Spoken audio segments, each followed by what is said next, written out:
The market kept running into 5,100 until we hit Friday and we had a breakout.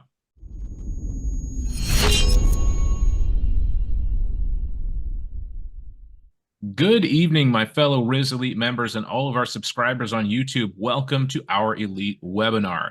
Now, if you are new to the channel and you haven't done so already, do me a favor and get down there and hit that like and subscribe button because you're not going to want to miss any of our following Elite webinars because this market is absolutely going nuts. Now, Riz and I talked about this last week. We were coming up looking like 5,100 was going to be a bit of a resistance level, and it did turn out to be that way. We kind of ran into it on Friday. Monday, we started selling off. We came back down a little bit. Thursday, we ran into it again. And then Friday happened, and we just blew the top off, it feels like.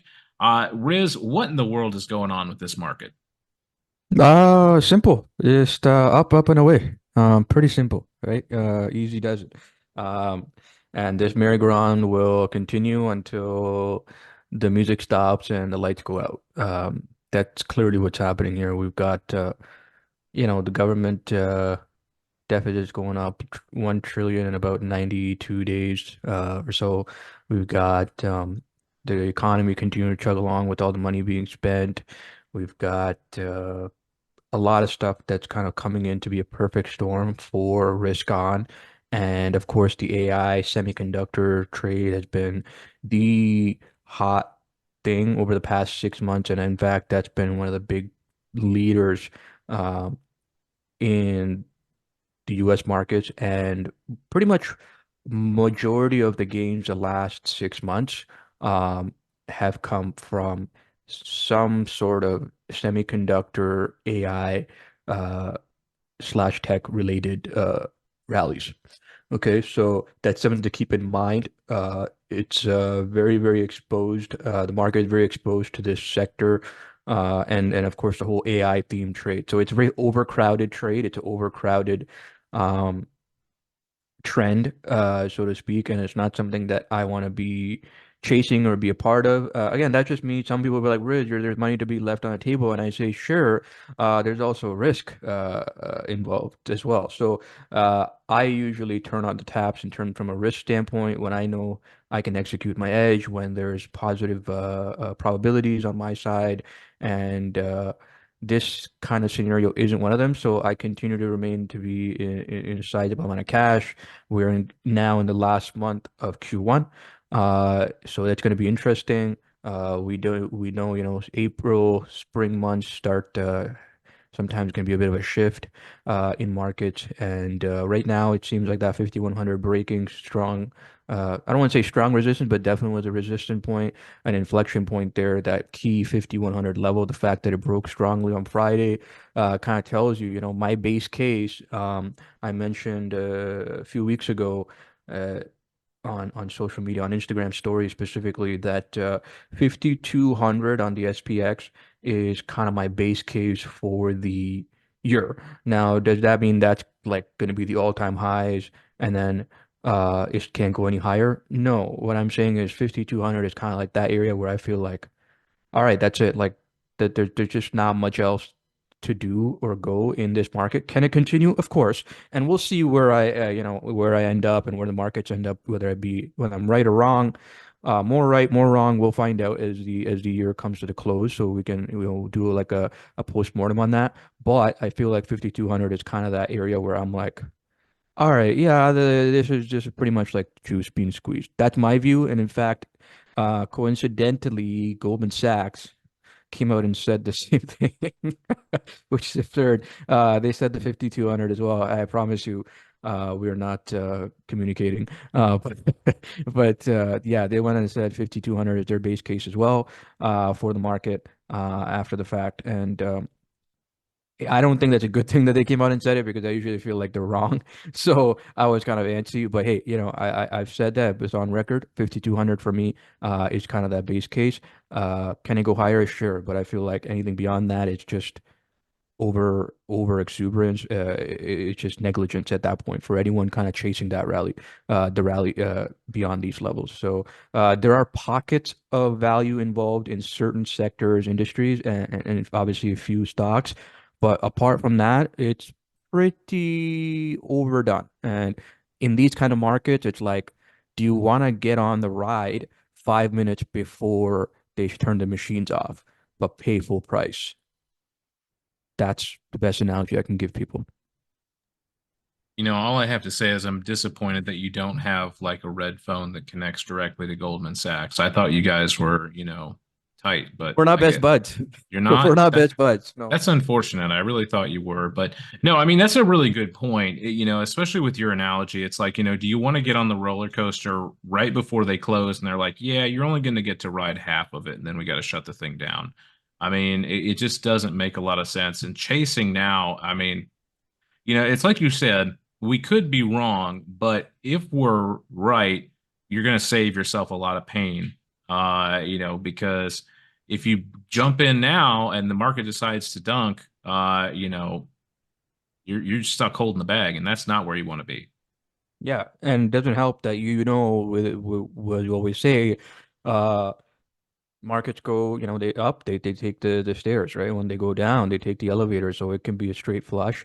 And all it takes is the Fed coming in. Remember, these are things that we're not in control of, right? So all it takes is the Fed, Jerome Powell coming in saying, you know, March rate hikes probably rate cut is probably not happening. But all it takes is like, yeah, April or May, whenever the next meeting is, that's off the table too. Or June, that's off the table too. And all of a sudden we're in the middle of the year and there's no rate cuts have happened. How do you think that's gonna go? Right. So it doesn't mean it's gonna guarantee drop, but you have to play that scenario out. And I've played this scenario out. And my job, like I tell elite members and those that are willing to listen, my job isn't just to make money. My job is to protect the money I make and the money I have as well. It's to manage risk, right? A lot of times people are like, Riz, you have your finger on the pulse of the markets. Yes, absolutely. That's my job as well. But predominantly, I have to be a smooth operator. I have to manage risk. I have to have ice in my veins. I have to be as objective and cold-blooded as possible. Is it always the case? Absolutely not. I'm still human, believe it or not. But that's the goal. That's the optimal position and way approach to kind of goes with this, especially in a market that just keeps ripping roaring. You really, really, really got to have your nerves about you. You really, really got to have that discipline and self-control because we know what happens once you give into um, not just fear, but greed. In this case, you give into greed, where you're like everyone else is making money, or maybe you're seeing our wins in elite, maybe you're seeing our wins in elite on social media, and that can make people a little bit FOMO, it's just the greed involved. Yeah, and the last place you want to be is, sitting there like, oh, I got to get in now. FOMO is a real account killer, and that's the last thing you want. Let's take a look here at the breakdown for the S&P 500. And like we were talking about, this boom in the market is really just led by AI and all semiconductor hype at this point. We see that here with XLK just going parabolic from Wednesday, just going nuts. It looks like we went up over like 3% in the span of a week from Wednesday. That's a little nuts. Yeah, So 3%. Yeah, 3% out of a 10% move, that's yeah, 30% move. It's significant. It's massive. Like it's crazy. I can't stress enough how I would say frothy that full sector has become, how overcrowded it's become, and the impact it's had on the broader market.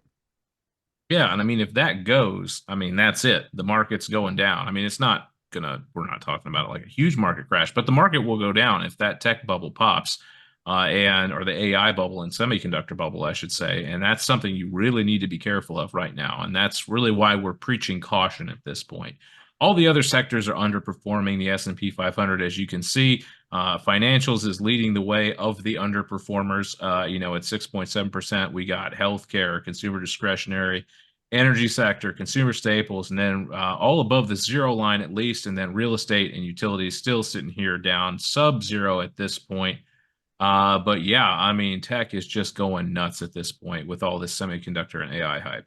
All right, let's take a look here at the asset classes to kind of see what's going on. And we see this slow grind in oil, right? We've just been slowly grinding up I'm sure you've noticed that at the pumps. I've been seeing the price of gas go up in my area.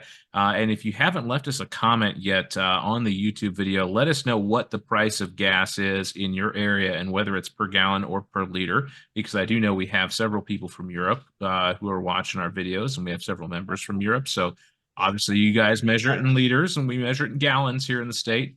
But something that is not grinding upwards is gold here. We're seeing basically a parabolic move in gold, making a new all-time high on gold, no less. Riz, what is going on in the gold market? Yeah, unexpected, bullish, obviously, in that sense, all-time high, surprising, very much so. But again, for me, we do have metals trade open. I'm not gonna say publicly, and that's only for elite. We do have a metals trade open, so a company that is in the metals space, and you know, if you're watching an elite and you're an elite, and you should know what it is. I hope so. Otherwise, that would be disappointing. But yeah, that trade is in profit. We still hold it. It was very much approaching P2 at this point, even. So I'm very pleased with that. Or sorry, P1. It's that P1, profit target one, and I feel like that's going well. But yeah, we did have a little bit of exposure to gold, which usually and metals, which usually isn't always common for us over the past couple years. Yeah, definitely something that we haven't seen too much in elite. Man, if you're not an elite, you are missing out. That is for sure. It's definitely something you want to get into the next time we open things up, but we can talk about that later. Let's take a look here at the bond yields and the dollar. Bond yields starting to sink a little bit on this AI hype and run up in the market.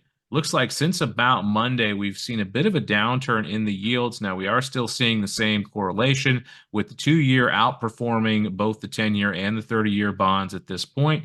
The dollar really just kind of consolidating a little bit. We've made several legs up, and we've talked about this before. We make this leg up and we consolidate, then we leg up and consolidate, we leg up and consolidate.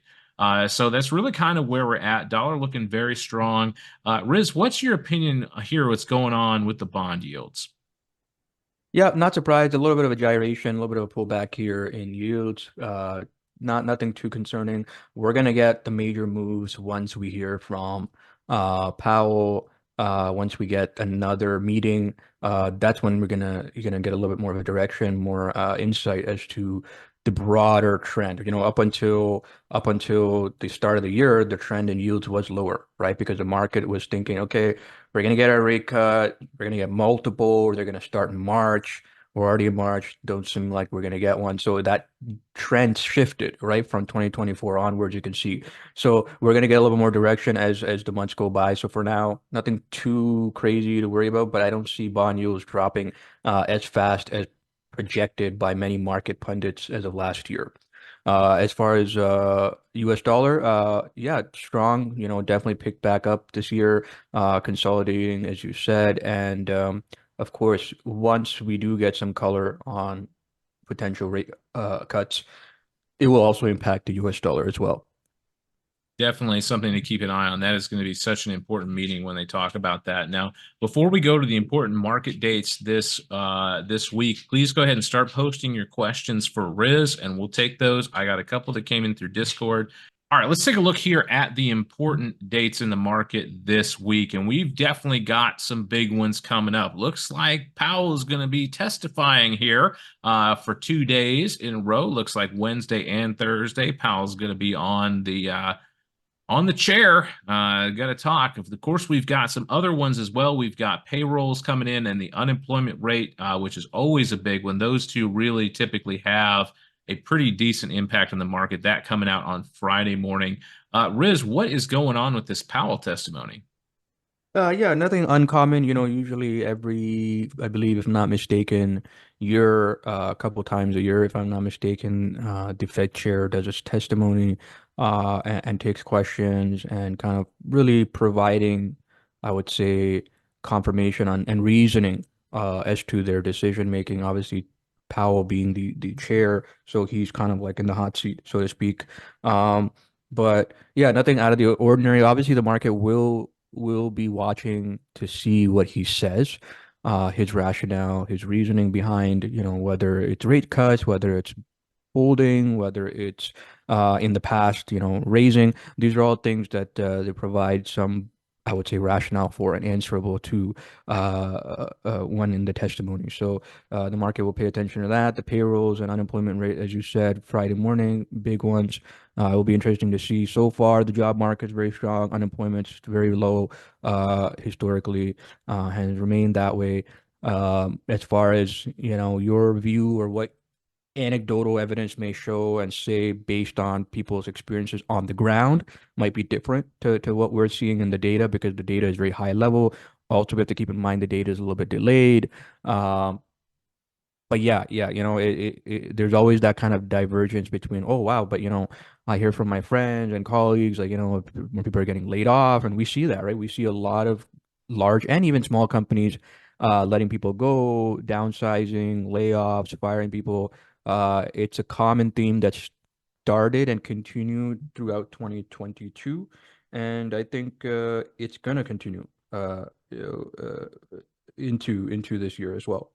Okay, let's take a look at the earnings calendar for this week because we've got some names here that you definitely want to keep an eye on. Now, not a whole lot that I'm seeing on Monday, but Tuesday we've got some names reporting, Target being the big one. Definitely a large retailer, brick and mortar retailer, doing a lot of business in the United States, something you want to keep an eye on. CrowdStrike is one that we have talked about last week on webinar, so they are going to be reporting after the close on Tuesday, so definitely something to keep an eye on. Nothing is ticking my mind here on Wednesday. Of course, if you're into, stuff for your lady and want to capitalize on, Valentine's Day sales, Victoria's Secret is reporting after the close. We'll have to see if she tells us what her secret is.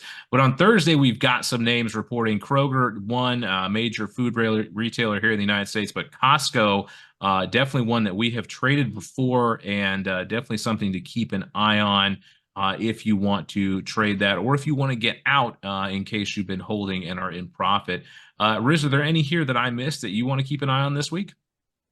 No, there's obviously some people will pick some might be interested in Abercrombie and Finch and Foot Locker, but overall the major ones are done. As we know, we're kind of in the more smaller companies, more growth stocks, more speculative stuff. But yeah, the major ones are done. But like you said, Costco, Target, CrowdStrike, big ones that I'll be keeping an eye on.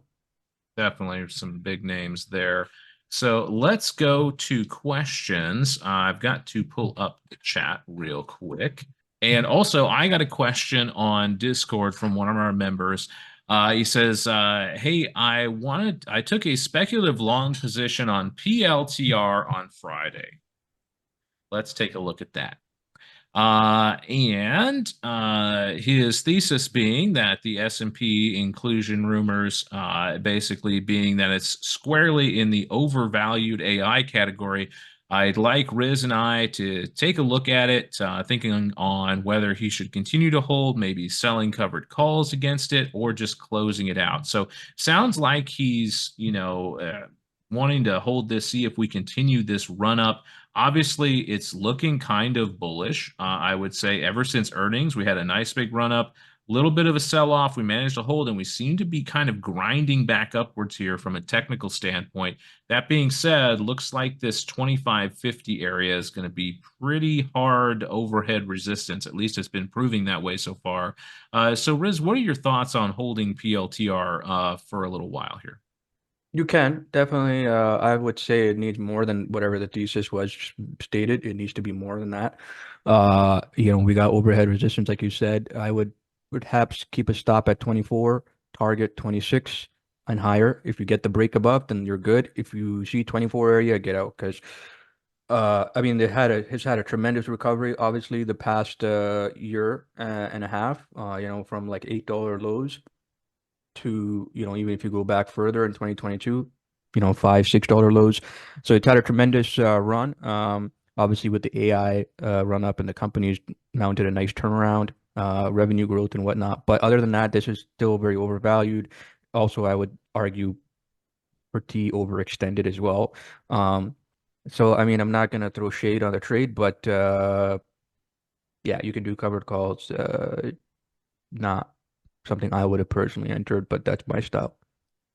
Yeah, I mean, it's one of those things you if you want to take a speculative position. He did say he was only in half size, so that definitely helps. He's definitely not getting too much exposure there, but still, it's one of those ones where you kind of have to maybe see how it plays out and then kind of go from there. Yeah, If that's something you yeah, want to play. take it mechanical with this one, right? 24 stop area. And then, anything above 25, 25.50 is when you know, okay, maybe it's gonna run. Obviously, dependent on the market backdrop as well. Keep that area in mind. I wouldn't really hold this below 24 because we know that it could retrace all the way down to 22 area easily. And you don't want to be bag holding that. Yeah, for sure. Obviously, it looks like we held 20 here, so I mean, it could even run back to there if it gets some legs. So something you definitely want to keep an eye on. Make sure you have, like Riz was saying, a mechanical, stop there. If it hits that area, you get out. That way, you can protect yourself. All right. Well, I'm not seeing any other questions come in. Obviously, our members are rather quiet tonight in awe of this amazing market analysis. So, Riz, what are your thoughts going into this week? Obviously, like you said, we're coming into the last month here of Q1 for 2024. It's hard for me to say that because I feel like we just had New Year's. And obviously, the market is just going hog wild at this point. So, what are you looking for this week in the market? And, what are your kind of closing thoughts for the evening?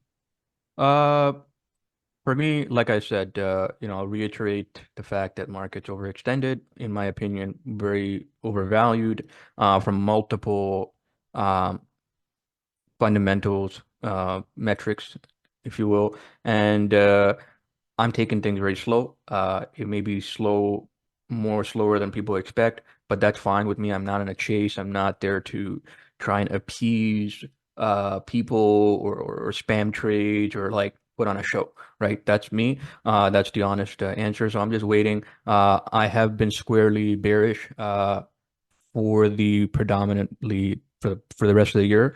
I haven't gone out and shorted.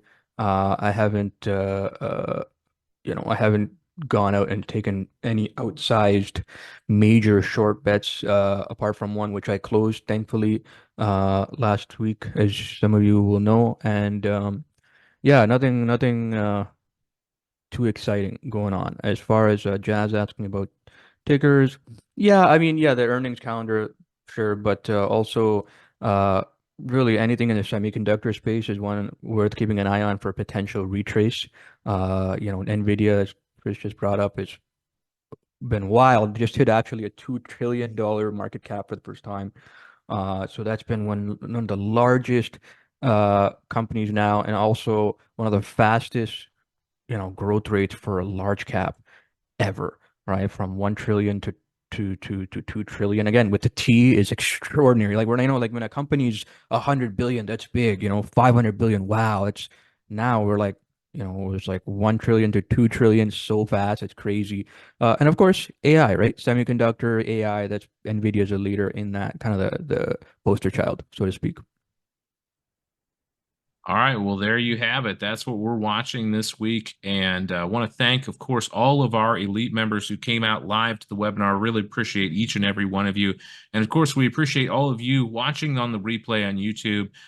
Do us a favor as you head out and close out your browser. Make sure you drop us a like. And if you're not subscribed, make sure you do that because we want to keep in touch with you as always. Thanks, Riz, for coming out.